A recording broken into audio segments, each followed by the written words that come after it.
গাজীপুর এসেছি। কি সুন্দর গ্রাম। গ্রামে আসলে না আসলে মনে থেকেই যাই। কি সুন্দর হাঁসগুলা, ওই যে মুরগির ডাক, হাঁস মুরগি গাছপালা। ও, এখানেই থেকে যাব আসলে। হ্যাঁ, কি সুন্দর, অনেক সুন্দর। আবার ইয়েও আছে, রাস্তাটাও আছে খুব সুন্দর, গাড়ি যাচ্ছে। So it's fine. গাড়ি ইয়ে, আসো, চলে আসো।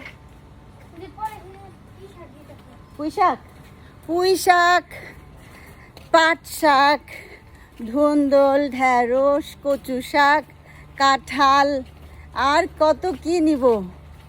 ও কলার থোর, সব কিছু নিয়ে যাচ্ছি।